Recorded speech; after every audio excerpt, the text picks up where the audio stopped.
আসসালামু আলাইকুম ওয়া রাহমাতুল্লাহি ওয়া বারাকাতুহু। নাহমাদুহু ওয়া নুসাল্লি আলা রাসূলিহিল কারীম। সম্মানিত দর্শক, আমি আজকে আপনাদের সামনে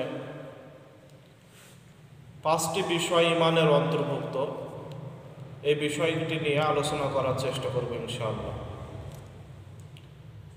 রাসূলুল্লাহ সাল্লাল্লাহু আলাইহি ওয়াসাল্লামের প্রিয় সাহাবী ইবনে ওমর রাদিয়াল্লাহু তাআলা আনহু থেকে হাদিসটি বর্ণিত। রাসূলুল্লাহ সাল্লাল্লাহু আলাইহি ওয়াসাল্লাম বলেন, খামসুম মিনাল ঈমান, 5টি জিনিস ঈমানের অন্তর্ভুক্ত।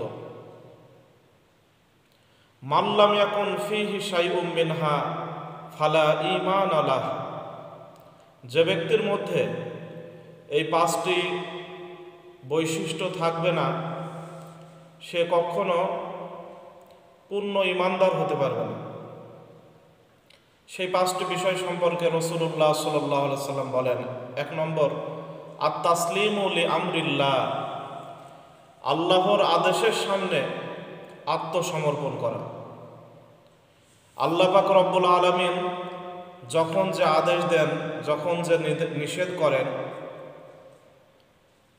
ওই আদেশ ও নিষেধগুলিকে যথাযথভাবে মান্য করা। আল্লাহ পাক রব্বুল আলামিনের হুকুমের সামনে পরিপূর্ণ আত্মসমর্পণ করাকে ঈমানের এই গুরুত্বপূর্ণ একটি বিষয় বোঝানো হয়েছে। আমরা প্রত্যেকেই মুসলমান। মুসলমান শব্দের অর্থই হলো আত্মসমর্পণ করা। সুতরাং একজন মুসলিম হিসাবে আমাদের প্রত্যেকের নৈতিক দায়িত্ব হলো আল্লাহর আদেশ নিষেধের সামনে আমাদেরকে আত্মসমর্পণ করতে হবে, তার হুকুম আহকামগুলি যথাসাধ্য সুন্দরভাবে আদায় করার চেষ্টা করতে হবে। 2 নম্বর বিষয়, রাসূলুল্লাহ সাল্লাল্লাহু আলাইহি ওয়াসাল্লাম বলেন, ওয়ার রেজা বিকদাইল্লাহ, আল্লাহর ফয়সালায় সন্তুষ্ট থাকা। আল্লাহ তাআলা আমাদের জন্য যে সিদ্ধান্ত নেন, তার সিদ্ধান্তে যে বিষয়গুলি সংঘটিত হয়, প্রত্যেকটা বিষয়ের উপরে সন্তুষ্ট থাকা। চাই আমাদের জন্য কোনো কিছু বাহ্যিকভাবে ক্ষতিকর মনে হোক অথবা উপকারী মনে হোক, সকল ক্ষেত্রেই আমাদেরকে সন্তুষ্ট থাকতে হবে। 3 নম্বর বিষয়, রাসূলুল্লাহ সাল্লাল্লাহু আলাইহি ওয়াসাল্লাম বলেন, ওয়া তাফইযু ইলা আমরিল্লাহ, আল্লাহর কর্তৃত্বের সামনে আমাদের সব কিছু ন্যস্ত করে দিতে হবে। আল্লাহ তাআলা যা ইচ্ছা তিনি তাই করেন। আল্লাহু আলা কুল্লি শাইইন কাদির, তিনি সমস্ত কিছুর উপরেই ক্ষমতাবান। তিনি যেগুলি করেন এই সকল বিষয়গুলি তারই কর্তৃত্বের কারণে হয়। সুতরাং আমাদেরকে লক্ষ্য রাখতে হবে যে রাসূলুল্লাহ সাল্লাল্লাহু আলাইহি ওয়াসাল্লাম আমাদেরকে শিক্ষা দিয়েছেন আল্লাহর কর্তৃত্বের সামনে আমাদেরকে নত স্বীকার করতে হবে এবং সমস্ত কিছু আল্লাহ তাআলা করার ক্ষমতা রাখেন, সমস্ত কিছু তারই হক, তিনি যা কিছু করে থাকেন। সুতরাং আল্লাহ পাক রব্বুল আলামিনের কর্তৃত্বের কাছে আমাদের কোনো প্রকার মন্তব্য করা যাবে না, যেগুলির মাধ্যমে আমাদের ঈমান নষ্ট হয়ে যায়।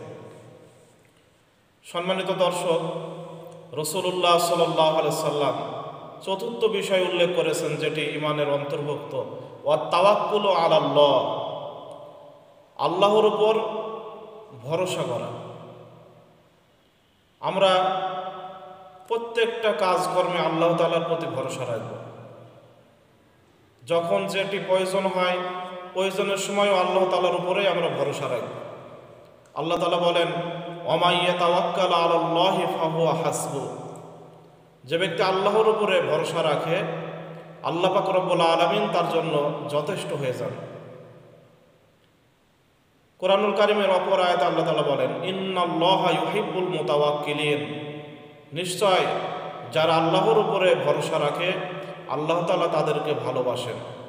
এজন্য আমরা সমস্ত কিছুর ক্ষেত্রে আল্লাহ তাআলার উপরেই ভরসা রাখব। সর্বশেষ ইমানের অন্তর্ভুক্ত পঞ্চম বিষয়, এটিতে রাসূলুল্লাহ সাল্লাল্লাহু আলাইহি সাল্লাম বলেন, অসবরু ইনদা সাদামাতিল উলা, মুসিবতের সময় ধৈর্য ধারণ করা।